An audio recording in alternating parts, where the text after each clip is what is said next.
بسم اللہ الرحمن الرحیم۔ بڑے مہربان نہایت رحم کرنے والے اللہ تعالیٰ کے نام سے شروع کر رہا ہوں۔ اے نبی، اللہ تعالیٰ سے ڈرتے رہنا اور کافروں اور منافقوں کی باتوں میں نہ آ جانا۔ اللہ تعالیٰ بڑے علم والا اور بڑی حکمت والا ہے۔ جو کچھ آپ کی جانب آپ کے رب کی طرف سے وحی کی جاتی ہے اس کی تابعداری کریں۔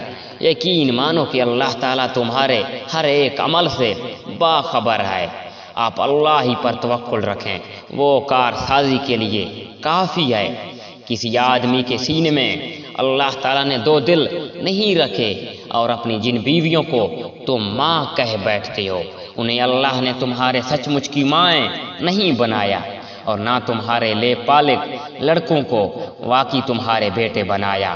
یہ تو تمہارے اپنے منہ کی باتیں ہیں۔ اللہ تعالیٰ حق بات فرماتا ہے اور وہ سیدھی راہ سمجھاتا ہے۔ لے پالکوں کو ان کے حقیقی باپوں کی طرف نسبت کر کے بلاؤ۔ اللہ کے نزدیک پورا انصاف یہی ہے۔ پھر اگر تمہیں ان کے حقیقی باپوں کا علم ہی نہ ہو تو وہ تمہارے دینی بھائی اور دوست ہیں۔ تم سے بھول چوک میں جو کچھ ہو جائے اس میں تم پر کوئی گناہ نہیں، البتہ گناہ وہ ہے جس کا تم ارادہ دل سے کرو۔ اللہ تعالیٰ بڑا ہی بخشنے والا مہربان ہے۔ پیغمبروں مومنوں پر خود ان سے بھی زیادہ حق رکھنے والے ہیں۔ پیغمبر کی بیویاں مومنوں کی مائیں ہیں، اور رشتہ دار خطاب اللہ کی روح سے بنسبت دوسرے مومنوں اور مہاجروں کے آپس میں زیادہ حقدار ہیں، مگر یہ کہ تم اپنے دوستوں کے ساتھ حسن سلوک کرنا چاہو۔ یہ حکم کتاب میں لکھا ہوا ہے۔ جبکہ ہم نے تمام نبیوں سے عہد لیا، اور بالخصوص آپ سے اور نوح سے اور ابراہیم سے اور موسیٰ سے اور مریم کے بیٹے عیسیٰ سے، اور ہم نے ان سے پختہ عہد لیا تاکہ اللہ تعالیٰ سچوں سے ان کی سچائی کے بارے میں درافت فرمائے، اور کافروں کے لیے ہم نے دردناک عذاب تیار کر رکھے ہیں۔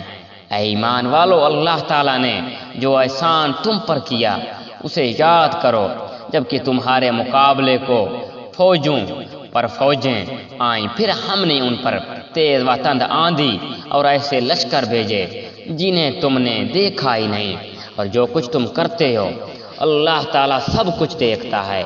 جبکہ دشمن تمہارے پاس اوپر سے اور نیچے سے چڑھ آئے، اور جبکہ آنکھیں پتھرا گئیں اور کلیجے منہ کو آ گئے، اور تم اللہ تعالیٰ کی نسبت طرح طرح کے گمان کرنے لگے، یہیں مومن آزمائیں گئے اور پوری طرح وہ جھنجھوڑ دیے گئے۔